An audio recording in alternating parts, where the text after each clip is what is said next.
party wall and played a tune called Friends and Neighbours at 1 o'clock in the morning.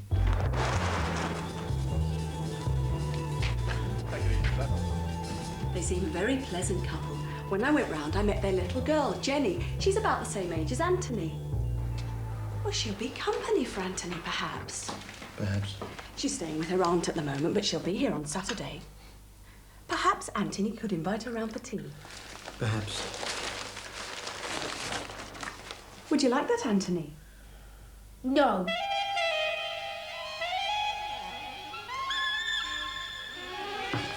Anthony sat at the end of the table, tearing holes in a slice of bread and butter. He was thin and dark, with little eyes like cold cinders. His hair curled up at the front in horns. At school, he prowled around the playground by himself, muttering to himself. When he came home, his mother gave him his tea and sent him out to play with his friends in the street, under the impression that he had some friends to play with. He did not. His favourite person was Anthony Clayton, and nobody else mattered. He was 9. He looked 30, but stunted. Jenny Falconer arrived on Saturday, as threatened. She was remarkably like her father's double bass from the neck down, and her hair was plaited into long gingery pigtails. Go and ask Jenny to tea. I'm playing chess. You can't play chess by yourself. I can. And I'm cheating. Don't be silly. Go at once and ask Jenny to tea. They are expecting you.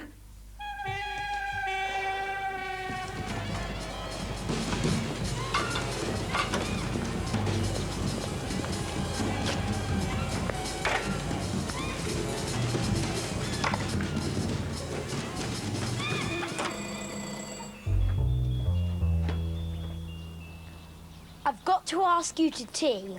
That's right, I'm all ready. You're not coming now, are you? Why not? It's 4 o'clock. Aren't you going to wash or anything? You are very rude, aren't you? My mummy said you were a funny little thing. My mother didn't say you were a fat lump, but you are. I shall go home if you talk like that. I don't mind. It's no good trying to get rid of me. Mummy said you're only peculiar because you're lonely. And we're going to be friends. But as hell as like. Oh, what a lovely room. When Anthony came into the room, the shadows began to gather. What's that, hanging on the bedpost? It's my noose. Does your mother always call you Anthony? Yes. Does no one ever call you Tony? No. I shall. No, you won't. You can't stop me. I shan't take any notice so you can save your breath.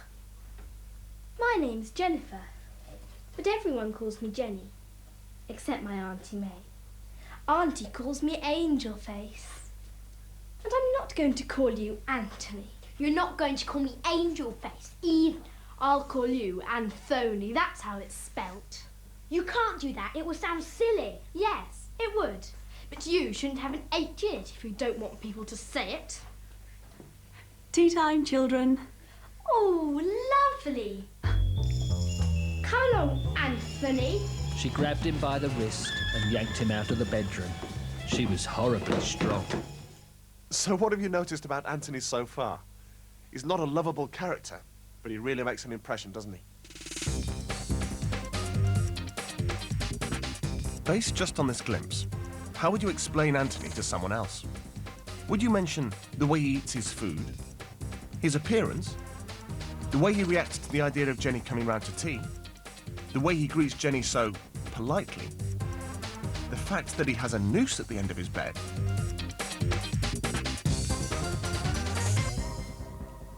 You're learning about character all the time, picking up ideas. In many cases, the character's thoughts, actions and words are the key to the whole meaning of the passage. We're going to move the story on now. Much to Anthony's annoyance, Jenny refuses to be put off. It's almost as if she's adopted him. When you watch this next clip, think about the power struggle between the two of them, especially how Anthony copes with the onslaught of Jenny's attention. Anthony! What now? Are you going to make a guy? What for? I thought you'd enjoy burning it. Aren't you having fireworks? Don't like fireworks. Oh well, you can watch ours. We have a firework party every year. We invite all our friends. You can come. I don't like fireworks. You're my friend. We'll make a guy together. It's a lady guy. I'm going to call it Guyella. It looks like you. Anthony realised that he was being held jointly responsible for the monstrous dolly and saw his reputation in ruins. There was still some old clothes left over, and he set about constructing a rival. Anthony borrowed a needle from his mother and went to work. Anthony's guy was 9 feet long. It had 4 arms and a pointed head. Its chin was gathered into its neck so that it looked as if it were being strangled, and Anthony had sewn its legs on back to front so that its black woolly toes pointed perversely in the opposite direction from its face. Anthony came down to breakfast with the guy slung over his shoulder like a fireman rescuing a victim, although it was hard to imagine Anthony rescuing anybody. After the table was cleared, Anthony conducted his guy to the front gate, dragging it by one leg for maximum effect. In the adjoining gateway, Jenny had set up Guyella in an old pushchair, and she was explaining to a neighbour that she and Anthony had made it together. I hope you're not asking for pennies. I always think that's a kind of begging. Oh no, but it's such a lovely guy. We wanted everyone to see it. She's too pretty to burn. Oh! Good God! This is Flabber. Oh, Anthony, it's horrid. I'd move Guyella if I was you before Flabber gets over. Jenny was sent to the corner shop to buy biscuits for 11s. When she returned, Guyella had gone. Why didn't you keep an eye on her? I was busy. What a good thing Flabber wasn't stolen as well. Flabber was still clinging like a squid to the gatepost. It looked smug, almost sleek, on account of its fortunate escape. One might have imagined that it had put on weight. It had hips where no hips had been before. Inquiries were made up and down the street, but no one had been seen abducting Guyella. I expect it was those boys from down the lane was the best help anyone could give. Making up your mind about character is about looking at the way a character talks and how a character behaves, and what other people say in the story about him or her. From those, you begin to draw conclusions. It's like unwrapping layers of a person's character. So, what's the judgment about Anthony? Anthony likes to play up to the devil image. Anthony is a little bit weird. He's selfish. He's cruel. Anthony's a bit unhappy. He's morbid. He's got a fascination with death. He's just lonely. When it says he's tearing holes in a slice of bread and butter, it means that he's quite bored and destructive, and he wants a row from his parents to get attention. Most children have teddy bears at the end of their beds, but Anthony had a noose at the end of his. This shows he likes to shock his mother. When it says he shows signs of disappearing into the cupboard under the stairs, it means that he wants to get away from the real world and be all alone. And ask Jenny to teach. We wanted everyone. The guys that children make are how they'd like to see themselves. Anthony's guy was monstrous, a perfect image of himself. God. This is Flabber. Oh, Anthony, it's horrid. Anthony, that's how it's spelt. Jenny's really nasty. She deliberately tries to wind up Anthony by pronouncing a TH in his name and calling him Anthony. Tea time, children. I think she only wants to have a pet name for it. Come on, Anthony. Well, why did she grab him by the wrist and yank him out of his bedroom then? She doesn't know her own strength. She was only just helping her along. We have fire. Jenny and Mrs. Clayton are very alike. They both think they know what's best for Anthony, but don't really consider his wishes. I don't like fireworks. You're my friend. We'll make a guy together. She's not that bad. She's quite a friendly girl, actually. She even asked Anthony to do Guyella with her. But again, she doesn't stop to ask him what he wants to do. She just expects him to make a Guyella with her. They're on the right lines. What they're doing is finding key points which let them form an opinion and back it up. And of course, not everyone has the same opinion. We're going to give you a question and go back over a couple of passages from the story in detail. You'll need a pen and paper ready to jot down your thoughts. And don't forget, you can visit our Key Stage 3 website to read these extracts at your own pace. What impression are we given about Anthony and his relationship with his parents? To tackle this question, look at the passage and note down what you would pick out to use in an answer, and which words or phrases would you use to support your answer. They seem a very pleasant couple, said Mrs. Clayton at tea time. And they have a little girl about Anthony's age. She'll be company for Anthony, perhaps. Perhaps, said Mr. Clayton. Her name's Jenny, said Mrs. Clayton. She's staying with her aunt at the moment, but she'll be here on Saturday. Perhaps Anthony could invite her round for tea. Perhaps, said Mr. Clayton, and made himself busy with the evening paper. Would you like that, Anthony? Said Mrs. Clayton. No, said Anthony. He sat at the end of the table, tearing holes in a slice of bread and butter. Anyone who did not know that he lived there might have been forgiven for thinking that he drifted in through the keyhole in a cloud of black smoke. He was thin and dark, with little eyes like cold cinders. His hair curled up at the front in horns. At school, he prowled around the playground by himself, muttering to himself. When he came home, his mother gave him his tea and sent him out to play with his friends in the street, under the impression that he had some friends to play with. He did not. His favourite person was Anthony Clayton, and he had no time for anyone else. He was 9. He looked 30, but stunted.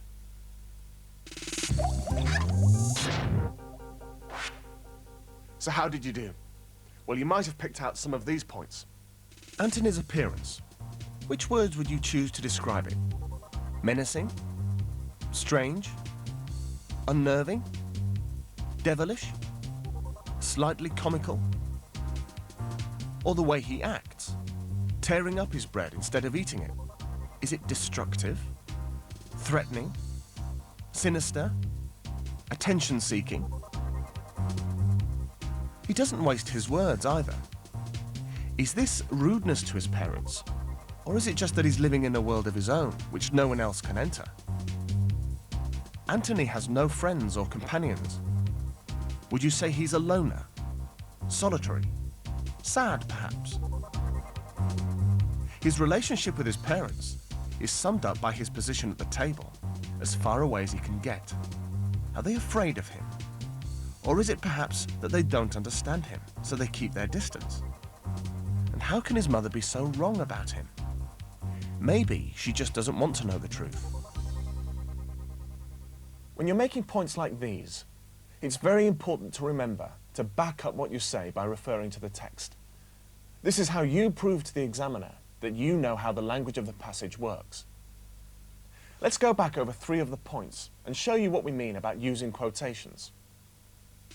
If you wanted to say that Anthony's appearance is menacing, almost like a devil, the quotation you choose might be, his hair curled up at the front in horns. If you wanted to say his behaviour seems destructive, you might choose, he sat at the end of the table, tearing holes in a slice of bread and butter. Or if you wanted to say he's a loner, this line might be the one you select. At school, he prowled round the playground by himself, muttering to himself. When you're using quotations, try to find a single sentence, the one which illustrates your point most clearly. Then, to show you're using a quotation, give it a separate line.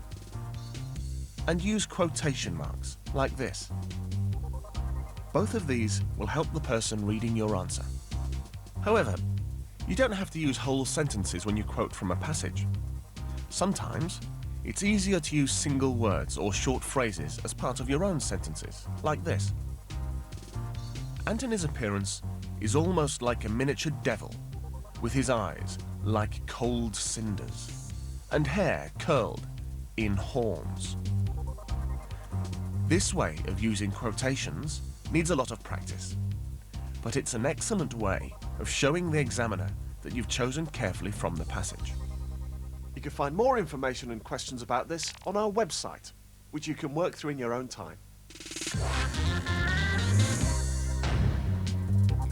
There is one particular method which always helps me when I'm trying to remember things for English, which is called a quotation burger. This involves the 3 layers of a burger. The top section is to represent the point that you're making. The middle section is to represent the actual quotation you're using, and the bottom bit, which a lot of people forget, which is one of the most important parts, is showing what the quotation shows or what it proves. Well, our class was told about quotation burgers, which was you take a quote and you put that in the middle. Before that, you say what the quote's trying to say, and afterwards you explain the quote. Quotation burger can be used in almost any kind of writing: Shakespeare, fiction, non-fiction, anything that you need to introduce quotes into. There are times when what a writer is saying won't be so clear. Sometimes a writer will suggest meaning to you, asking you to read between the lines. If you're an experienced reader, you'll already be doing this. It's about understanding text on 2 levels: what's being said on the surface and what the words are really telling us. And we do this sometimes when we talk. If one of your friends came in wearing something you didn't like, what would you say? Becky, that's an awful shirt. Or would you be sarcastic and say, nice shirt? Sarcasm is probably the most obvious way of suggesting meaning. A straight statement might offend, so occasionally it's better to share a joke. Here's a passage from How Anthony Made a Friend, where the author is doing that same thing, sharing understanding. Jenny and Anthony have both made their own guy for the fireworks party. We pick up the story at the point where Gaella goes missing. As you listen to it, think how the author suggests that Anthony isn't exactly innocent of what happens to Gaella. What are the words really saying? Next morning, Flabber and Gaella were put out to take the air as usual. But quite early on, Jenny was sent to the corner shop to buy biscuits for elevenses. When she returned, Gaella had gone. Jenny wept. "Why didn't you keep an eye on them?" she demanded, when Anthony came out to see what the keening was about. "I was busy," Anthony said. What a good thing Flabber wasn't stolen as well, for Flabber was still clinging like a squid to the gatepost. It looked smug, almost sleek, on account of its fortunate escape. One might have imagined that it had put on weight. It had hips where no hips had been before. Inquiries were made up and down the street, but no one had been seen abducting Gaella.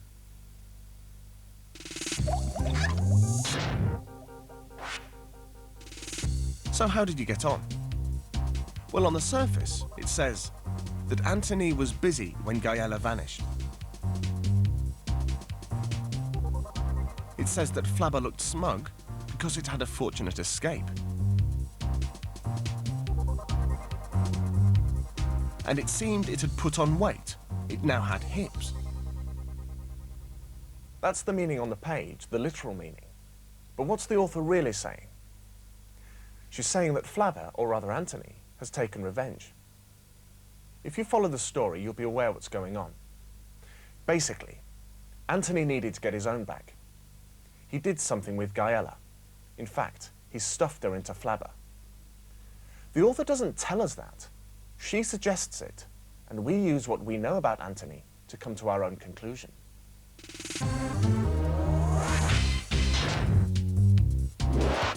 So the key points to remember about reading character are: look at the way a character speaks. The details were given about his or her appearance, how the character behaves, and what other people say. And when you meet a character, don't just take him or her on face value. Read between the lines. Ask yourself what the author might be suggesting to us.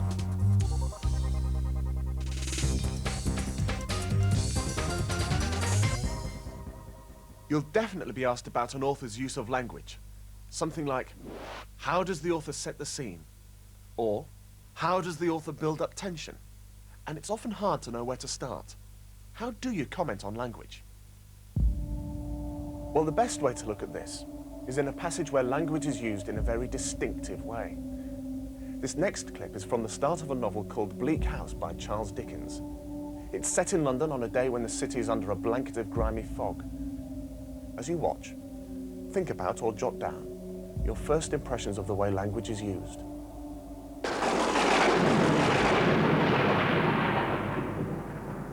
Fog everywhere. Fog up the river where it flows among green airs and meadows. Fog down the river where it rolls defiled among the tiers of shipping and the waterside pollutions of a great and dirty city.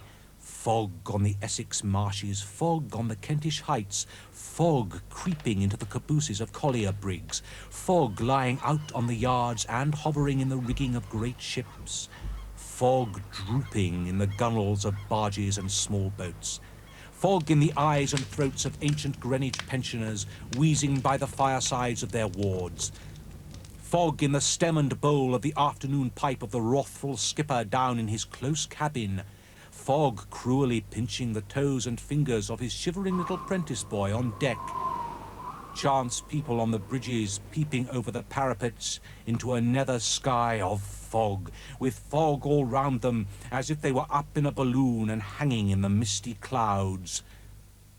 I'm sure you'll have noticed one or two things already. The use of language here is very distinctive. It's repetitive, isn't it? The word fog being used several times in each sentence. It's quite a long passage, so to look more closely at how the language is used, we need to concentrate on a short section. As you hear it again, make notes about the choices this author, Charles Dickens, has made about language. To focus your thoughts, imagine you've been given this question in the test.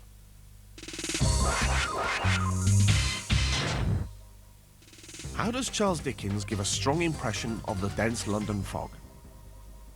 With this question, think particularly about the choice of words, the use of sentences and pauses within them. It would help if you split your notes into these two sections. Think about the effect these might create, and if Dickens uses any particular techniques to convey his meaning. Fog everywhere.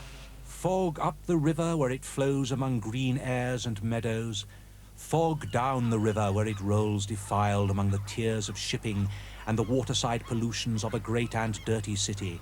Fog on the Essex marshes, fog on the Kentish heights, fog creeping into the cabooses of collier brigs, fog lying out on the yards and hovering in the rigging of great ships, fog drooping in the gunwales of barges and small boats, fog in the eyes and throats of ancient Greenwich pensioners wheezing by the firesides of their wards, fog in the stem and bowl of the afternoon pipe of the wrathful skipper down in his close cabin, fog cruelly pinching the toes and fingers of his shivering little prentice boy on deck, chance people on the bridges peeping over the parapets into a nether sky of fog, with fog all round them as if they were up in a balloon and hanging in the misty clouds.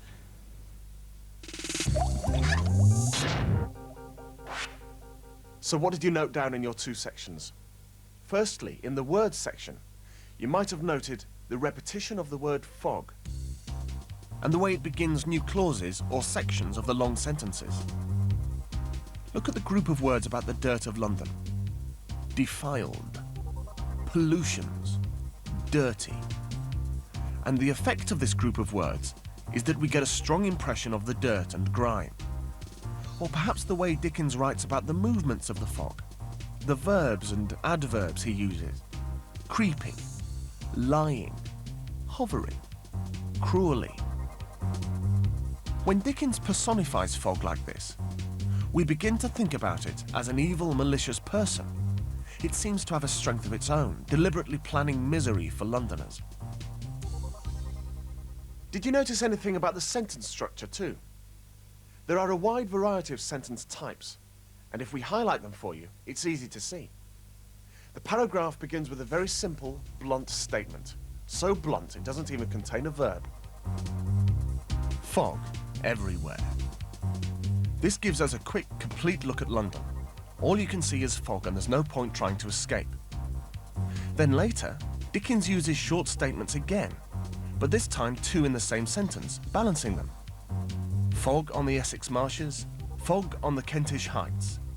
It takes the idea further, looking down to the marshes and up to the hills. This time we're looking at actual places. still no escape. Then, towards the end of the passage, we read 2 long sentences, split up into sections with heavy pauses. These take us into much greater detail, into ships' cabins, up into the rigging, even into the eyes and throats of old people. The sentences, like the fog, drift everywhere. Writing about sentence structure is difficult at first, but remember, the examiners are not expecting you to comment on every single one, just those you can. That might seem confusing, but practice really will help you to answer the questions how and why about language. There's loads of information about this on our website for you to look through in your own time.